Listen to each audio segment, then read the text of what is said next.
Hi folks, welcome to a new episode of my 59th Minute FPL podcast. I'm the FPL General, recording on Tuesday the 17th of December. So the first blank game week of the season is upon us. West Ham and Liverpool don't have a fixture this weekend. A lot of managers are probably logging in this week and seeing blanks for the likes of Mane and Salah and Trent and having a panic attack. But those of us who have been preparing for it, hopefully we can make up some ground in the blank game week over those who have been less prepared. So going to preview blank game week 18. Run through the similar topics as usual, watchlist update, questions from Twitter, Captaincy, and I'll finish off with transfers. So first of all, no new members of the 59th Minute Club. Couple of guys were very close. Mesut Ozil and Wijnaldum both managed 58 minutes at the weekend, and Sheffield United striker Lys Mousset managed 60. So it's been a couple of weeks now since we've had a new member. So hopefully over Christmas there'll be a few new ones. So as I said, no shout outs for 59th Minute Club this week, but I do want to give a few shout outs here. I'm calling it the 4am Soho Club. So I was lucky enough to attend the brilliant Fantasy Football Hub / Who Got the Assist Christmas meetup in London on Friday night. Excellent night. Thanks to everyone who came and said hello, and to those who bought me a drink, who contributed to my terrible hangover the next day.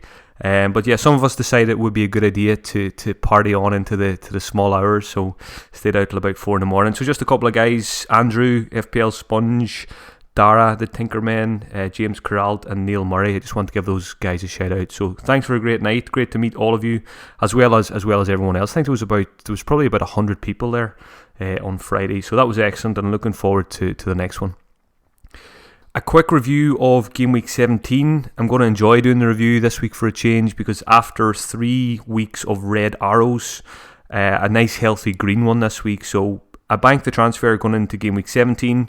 I wanted to have 2 frees for the blank game week. There was a lot of unknowns, lots of players on 4 yellow cards and stuff like that. So I wanted to have those 2 frees. Finished on 77 points thanks to Wilfried Zaha's wonder strike last night.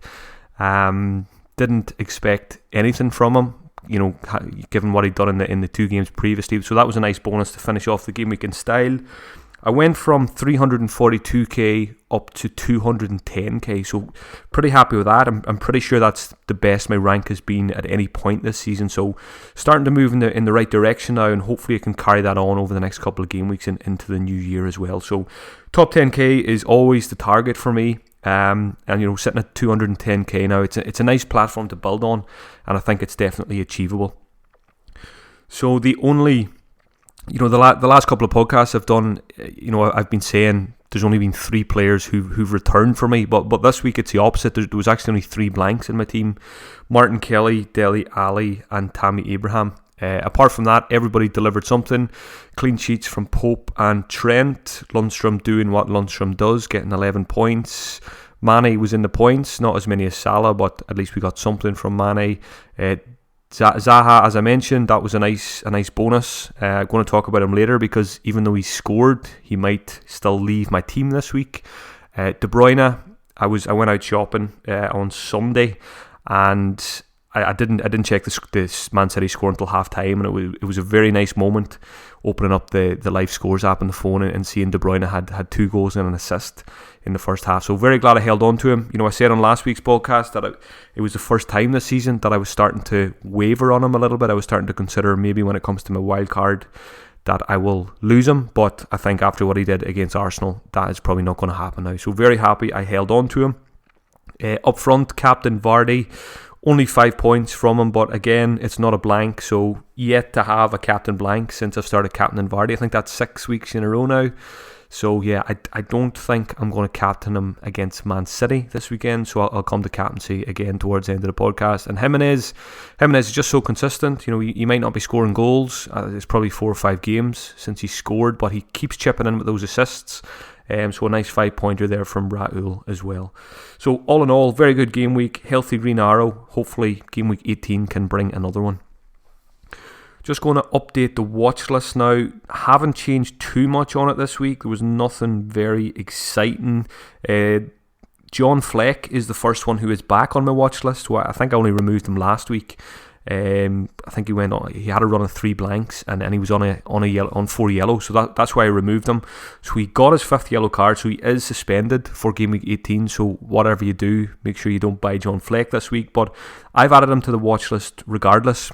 Scored a brace at the weekend, and the main reason I've added him to the watch list was his comments after the game and Chris Wilder's comments after the game about Fleck and how the system that they're using is allowing the likes of him and Lundstrom to arrive late into the box. So I think Fleck at 4.9 million. If you want a cheap 5th midfielder who can just be your first sub every week, I think Fleck is an excellent option this season, and he's definitely someone I might look at when it comes to wildcard. If I go 3-4-3 and I need just a bench player as my 5th midfielder, I think John Fleck would probably get that spot. Lucas Moura, 7.0 million. He's probably flying under the radar a little bit because everyone wants Ali and Son. Some people are probably looking at Harry Kane with the fixtures coming up as well, but Lucas is quietly going about his business for much cheaper than the others. Scored in back-to-back games now. Spurs have the fixtures. They've got, just getting them up in front of me here, they've got Chelsea this weekend, but then it's a very nice run of Brighton, Norwich and Southampton. So I think a lot of people are going to target Spurs for that run of three nice games. I certainly am, in terms of my transfers this week and with my wild card as well. I would like to have triple Spurs for that nice run of 3 games. So Lucas Moura is another one to consider, a bit of a differential. I suppose the thing is with Mourinho, can you trust him to play him week in, week out? You probably can't, but I mean, a lot of people like myself can maybe take a short-term punt for 1 week or 2 weeks before we wildcard, and Lucas could be a decent option there. Just looking at some of the stats this morning on Fantasy Football Hub as well, Lucas Moura created 4 chances at the weekend, so healthy numbers there in terms of chance creation as well. That goal he scored was unbelievable. He's got that in his locker. Lucas, really, really good player. So hopefully he can, for the second half of the season, hopefully Mourinho just keeps starting him, because I mean, at 7 million, he would be an absolute bargain for us. Chris Wood, like John Fleck, Chris Wood probably left my watch list last week, and he's back on it this week after scoring a goal and picking up all 3 bonus points in the 1-0 win over Newcastle. Just looking at his numbers for the season, Chris Wood, I think he scored 7 goals now in 15 appearances. That's kind of what you expect from a player around 6 million. So he's been pretty consistent. I probably think he is. He's the better option than Ashley Barnes now. He seems to have very good link up with Dwight McNeil. Dwight McNeil, he's very underrated. Not really an FPL option, but just in footballing terms, I'm surprised not more people are not talking about him. McNeil has been superb this season. His left foot is he's got one of the best deliveries in the league, and Chris Wood is benefiting from that. So Chris Wood, maybe he'll be someone I'll look at again, in the second half of the season. He's just nice and cheap, does what it says on the tin, gets you points, every other week. Mason Greenwood, again, another one back on the watch list, 4.3 million, scored a great goal off the bench to rescue a point for Manchester United at the weekend. I think this kid is the real deal, and I really want to see him get more game time, and hopefully now over the busy Christmas period and into the new year that Solskjaer will start doing that. He's been talking him up most of the season, so now it's time to put your money where your mouth is, Ole, and get him in the starting 11. If he's in the starting 11, there's no doubt he will score goals. So he's a very interesting option at 4.3. For myself, if I wildcard, which I'm going to talk about later, if I decided I didn't want 3 strikers and I wanted, a powerful 5 midfielders, Greenwood could just sit on the bench and then hopefully he does get more game time, and he can, even if he's just getting, 25-30 minutes every week, he can definitely get goals late in games, which he's done twice now over the last maybe 5 or 6 game weeks. So Greenwood, I'm just going to keep an eye on him over the next couple of games and just monitor how much game time he does get there. Final player I've added to the watch list this week, Martin Montoya, the Brighton right back. So again, I had this guy on my watch list, a couple of weeks ago. He kind of lost his place in the team then, but he started at the weekend. And I like the stats. In terms of the eye test this season, every time I watch Montoya, he always passes the eye test because he gets forward very often, and he often finds himself in the box. He kind of reminds me of Matt Doherty from last season, but he's just not as he hasn't been as effective when he's got into those final third positions. But he's definitely got goals and assists in him. He should have scored at the weekend. He had, again, stats from Fantasy Football Hub, 2 shots in the box, and he also had the most penalty area touches of any defender at the weekend with 8. So really good numbers there from Montoya. Again, the thing with him is it's minutes. You want him to. You don't want to really be getting him if you can't trust him to start every week. But I think he really should be. I think Alzate was playing right back the last couple of games, and Alzate's not. I don't think he's a defender. He's more of a midfield player, and he struggled in one of those games that I watched. So I would expect Montoya to be back as the number 1 right back now at Brighton. So again, I think around game week 20. Some people have been sending me tweets about Brighton players around game week 20. I'm just looking at it here. Fixtures improved. They've got Brighton, West Ham, game week 2021. So maybe that's the time to start looking at the Seagulls again. They've been excellent this season. Again, it's just there's lots of rotation in that team, which slightly puts me off them. But going to keep an eye on Montoya over the next couple of weeks. What players did I remove from the watch list this week? Very easy. I've removed Musette because he's not getting enough minutes. He was taken off again early. He played only about 60 minutes. Gary Cahill is gone as well. Unfortunate for anyone who picked him up. I think I probably suggested him last week on the podcast as maybe a safer long-term option than Martin Kelly, but I think he's had a smaller operation now, so it looks like Cahill's going to be out for a while. So unfortunate if you've got him in. So he's gone. David Silva, who is also injured at the minute, is gone from my watch list, as is Reece James because he didn't start for Chelsea at the weekend. And I've removed Newcastle left back Williams as well, just because the fixtures are pretty rough for Newcastle over the next couple of weeks. Moving on now to the Twitter questions. Thanks as always to everyone who sent them in. First one came in from FF Scout Joe, very well known member of the FPL community. Joe is saying, Grealish looks an obvious mid-price midfielder to bring in for misfiring players like Mount and Tielemans, but can we do even better in that price range or cheaper? And if so, who? So I just had a look at my watch list, and in this price bracket, the only players I've got are Grealish, who Joe mentions here, who seems to be the most obvious pick, ahead of Southampton and Norwich at home next, and then it's Watford and Burnley. So Aston Villa have really good fixtures on the horizon. Grealish is on 4 yellows, which is a slight issue, especially for people who don't have a wild card. I think it's easier for me to go for someone like Grealish because I've got that wild card to get rid of him if that does happen. The only player I think who could potentially be better for a cheaper price is Traore at Wolves. I've been talking him up all season. I mentioned him, probably 4 or 5 game weeks ago that he was one to target possibly for this blank game week 18 because he plays Norwich. And then he probably had his best game of the season against Spurs at the weekend. Well, he'll probably tell you that it was the game where he scored 2 against City. He'd probably say that was his best one. But in terms of eye test, I thought he was excellent in that Spurs game. I didn't watch 90 minutes, but I did watch extended highlights of that game. And he just looks, he's just such a better player now. He's always had pace and power, but he's got final product. He's creating chances. He's good news for Jimenez owners because he can get to the byline, and cut balls back for Jimenez.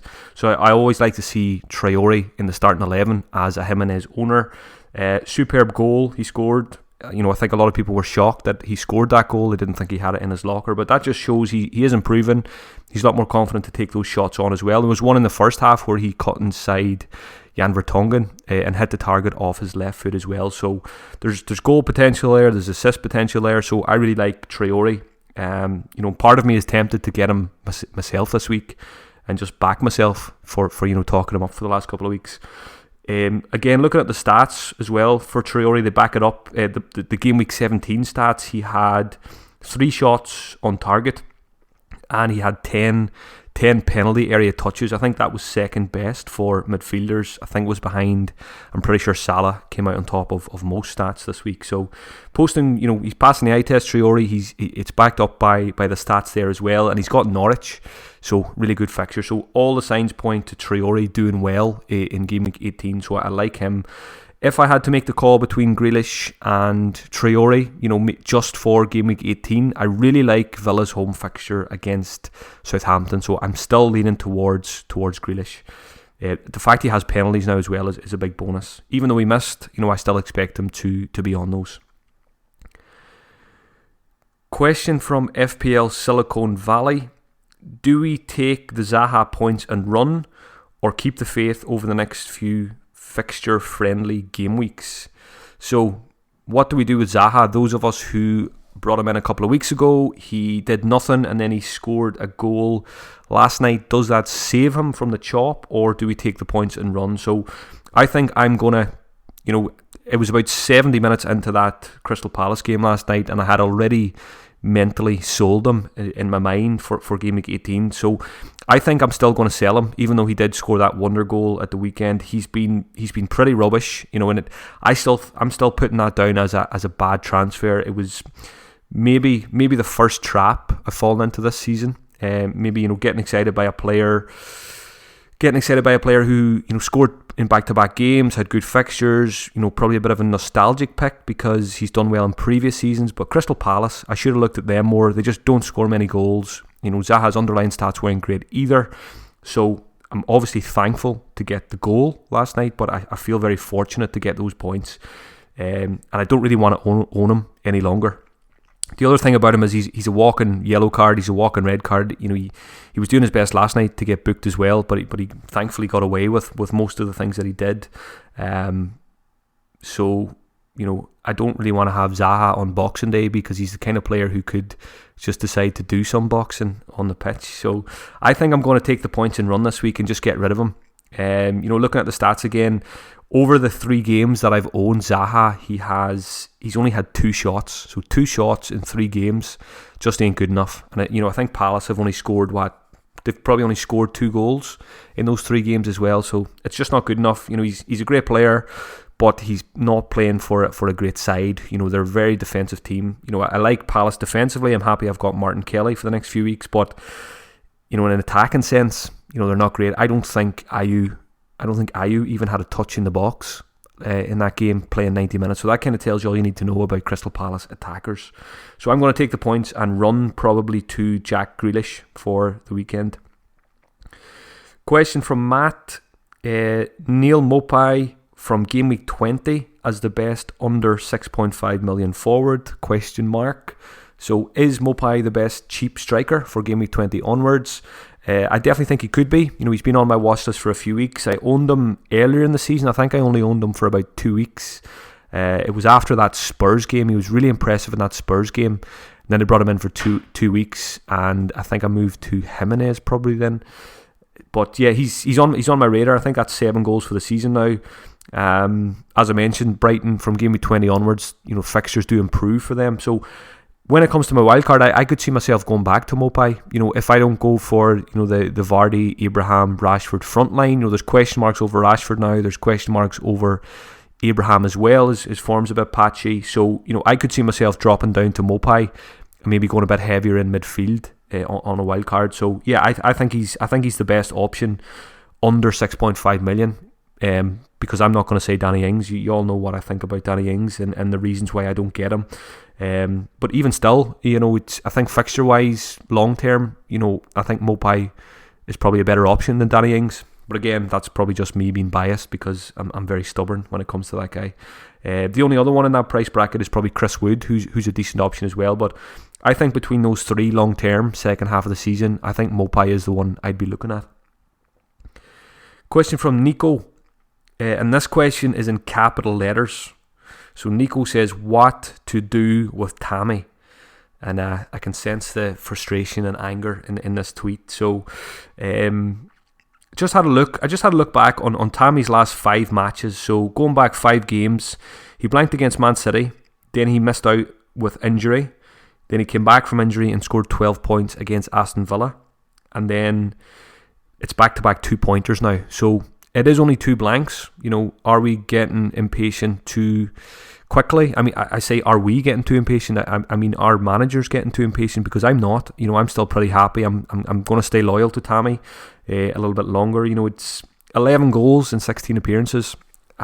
priced at what was he 7.5 at the start of the season, playing for one of the teams that are in the top 4 at the moment. I think when you take a step back and look at it, it's easier to just keep him. And I like the fixtures as well. It's a derby this weekend against Spurs, in which anything could happen. Then it's Southampton, good fixture at home. Arsenal, we know how bad Arsenal are, and then it's Brighton. So for me, Tammy's going nowhere. Hasn't even crossed my mind yet to get rid of him. Maybe it's something I'll think about when it comes to the wild card. But even then, I think I'll keep the faith. I'm a big fan, and I think he will continue to score goals this season. So for me, it's a keep. So yeah, I suppose it depends who you can get to. Maybe if you don't have Vardy, if you think Rashford's going to outscore him over the next few weeks, there is options. Obviously, maybe if you want to jump up to Harry Kane, I don't think I'll do that. But I think Tammy I think you keep the faith with him a little bit longer. It's only 2 blanks, so no need to panic just yet. Question from Hugo. Hugo's asking about the Mane Salah double up. Just, what do I think of it? Obviously, they have the blank this weekend, but then after that, I think a lot of people will be considering this because we know Mane's been excellent so far this season, but Salah has really looked good in the last couple of games. Seems to have shaken off whatever injury issues he had. And it's deja vu. I sold him before Christmas last year. I got rid of him a couple of weeks ago as well, and he just turns it on at this time of year. I watched that Liverpool game back yesterday from the weekend, and Salah was playing as a centre forward, right through the middle, with Firmino playing a lot deeper. So if he was to play there week in, week out, I think he would be in everybody's team. We don't know if he will stay there, but hopefully he does. My initial thoughts about the double up is always just, it's so much cash. It's got 24-25 million of your budget to fit both of those guys in. So a quarter of your budget gone on 2 players never sits right with me. I always prefer just going for one or the other. But then having a think about it a bit more. I think Ben Crellin's been tweeting as well that we know Liverpool are going to have a double game week at some point, and it could be sooner than we think. I think Ben suggests that it could be game week 24 if certain results go their way. I think a lot depends on the Aston Villa Cup tie tonight.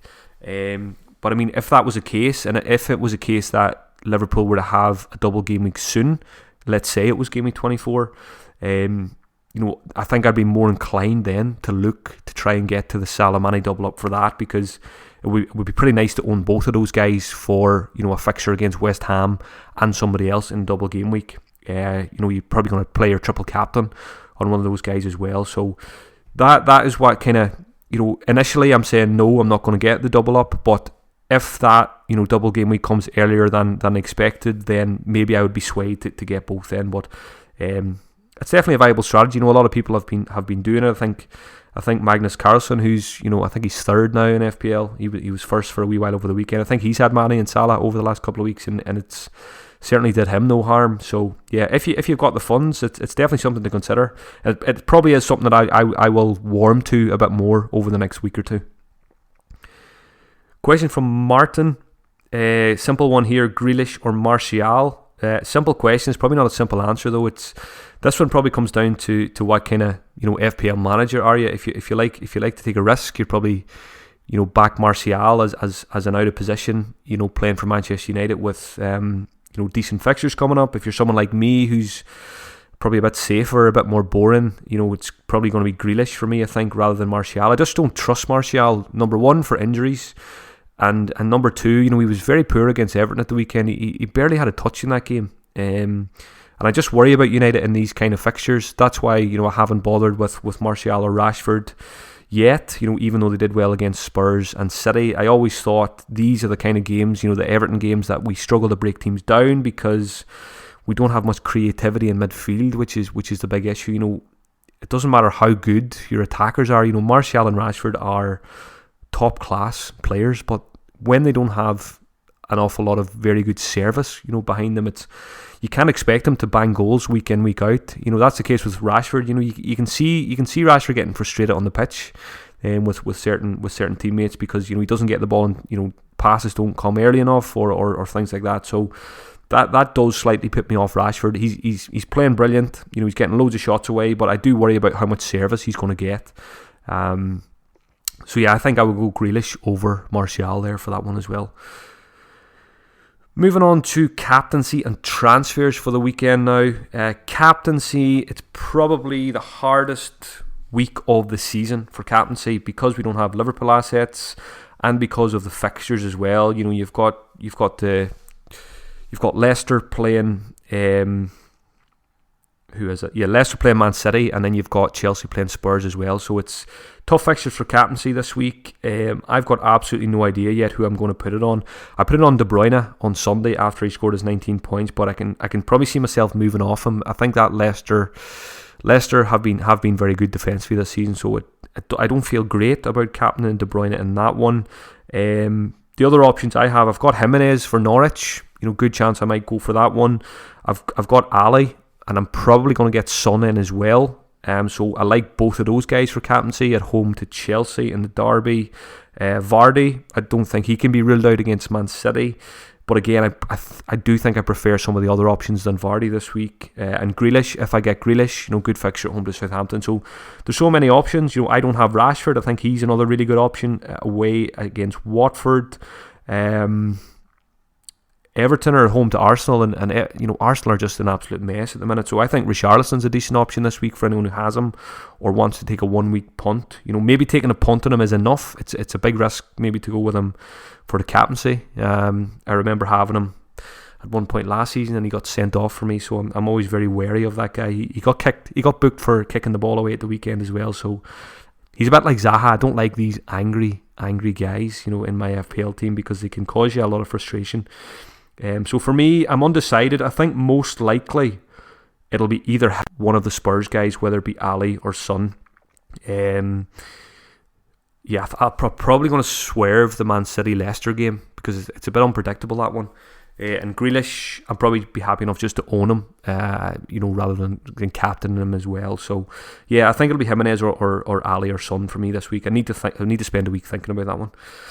What am I doing with my transfers? So I've got 2 free transfers. So my plan, anyone who's been listening to the podcast the last couple of weeks, my initial plan was to wildcard game week 20. Then last week I said my plan was to wildcard in game week 19, but now I'm kind of on the fence again. I'm kind of undecided. So it could be 19 or it could be 20, and it probably depends on how game week 18 goes for me. If everything goes smoothly, and if I avoid suspensions and injuries and stuff like that, I can see myself holding off now until game week 20. And the reason I've changed my mind again is, I've just looked at the fixtures and, I've factored in the players who I'm going to bring in this week, and then, maybe a player I'm going to bring in game week 19. And my squad would be looking pretty good for game week 19.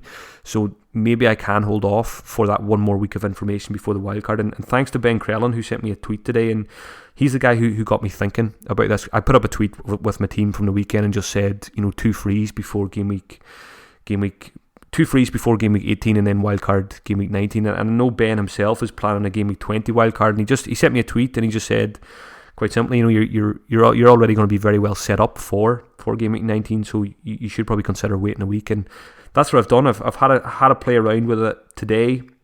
So if I make 2 free transfers this week, my plan would be get rid of Mane and get Son in, and get rid of Zaha and get Grealish. So that would leave me with a nice 3-4-3 this week. I would have Cantwell first sub. Tomori's on the bench as well, so hopefully he could make a return and be my second sub for the weekend. So shouldn't be any issues for me getting 11 players on the pitch this week, which might be an issue for some people, particularly those who have triple Liverpool. So the only thing about those 2 free transfers, I would be dependent on the budget backline, which a lot of people will be this week. So Kelly, Lundstram and Rico, I would need all of them to turn up and play, because I would have Trent on the bench and I would have Tomori, who might not play. So that should be okay though. Kelly, Lundstram and Rico should all start at the weekend. It's always just that slight nagging doubt in your mind that one of them gets a rest and then you're down to 2 defenders. But again, this week of all weeks, if that was to happen, it probably wouldn't be the end of the world. With a lot of people probably only field 10 players this week anyway. And the main reason for that is I've got 2 free transfers. I'm going to wildcard soon. it's pretty boring to make a defensive transfer this week, so I much prefer, attacking the fixtures with Grealish for the Southampton game and the Norwich game, and getting Son in as well instead of Mane for those 2 weeks. So if I do those 2 transfers, I would have quite a lot of cash in the bank then, about 3.5 million. So what that would allow me to do is, if I don't wildcard in Gameweek 19, I could take a 1 week punt on someone like, whisper it quietly, Harry Kane at home to Brighton. So I could actually go from Jimenez to Harry Kane for Gameweek 19 for that Brighton fixture and just go all in, triple Spurs attack, and hope they win 4-5-0 in that game. The other option, instead of going for Harry Kane, would be just to get Rashford in for Boxing Day for the Newcastle fixture. I like the idea of that as well, a home game, and then wildcard in Gameweek 20 with another week of info. And it would also mean I can enjoy my Christmas Day and my Boxing Day a bit more as well, not having to worry about a wildcard. And sometimes life does get in the way, and I'm probably going to be pretty busy over Christmas, catching up with family and friends and stuff. So I'm probably back. I keep changing my mind. I'm probably back to a Gameweek 20 wildcard now after saying last week it was Gameweek 19. But again, a lot depends on how Gameweek 18 goes. Like I said, injuries and suspensions. If things go badly wrong, at least I could just bring the wildcard forward a week then. So that's where I am currently. So if you enjoyed the podcast this week, you can support me on Patreon at patreon.com/FPL General. There'll be more podcasts up there. I'll be doing one on Wednesday and another one on Friday this week. I recorded 2 podcasts last night, one with the Fantasy Weekly crew, and I also recorded with Who Got the Assist this week. So be sure to check those 2 out when they are available. I think Who Got the Assist will be out today sometime, and Fantasy Weekly will be out on Wednesday as usual. Busy week this week. I'm on the FPL show on Thursday, so keep an eye out for that one as well. I'm really not sure yet what my plan is for podcasts over the Christmas period. So I'm driving home. We're driving home for Christmas on Sunday. So getting the ferry back across the pond on Sunday. I'm going to be back in Ireland until I think it's the 2nd of January. So I really don't know how much time I'm going to have for FPL podcasts when I'm at home. I'm going to be doing a lot of running around, family, friends, wife's family, all that kind of stuff. So I don't want to commit yet to doing a podcast next week. I would like to be able to get one out on Monday, which is the 23rd, even if it's just, a 20-minute podcast, and then maybe one on Friday as well, which I think is the 27th. So that is my early thoughts, but I just don't want to commit to it. So I just want to say, just in case I don't get time to record those ones, I want to wish you all a very Merry Christmas, and thank you for listening this year. I appreciate each and every one of you who takes the time out to do so. It was very strange being in the bar in London on Friday night, and so many people coming up to me saying, love the podcast, listen to it every week. It's a very, very strange feeling for someone who just sits at their kitchen table once a week and talks into a microphone and talks into a laptop. So that was really nice, and that makes it worth doing. When people enjoy it. So as long as 10 or 15 people turn up to listen every week, I will keep doing this for as long as possible. So yeah, good luck in blank Game Week 18. Hopefully it's a good one, and I'll talk to you all sometime soon.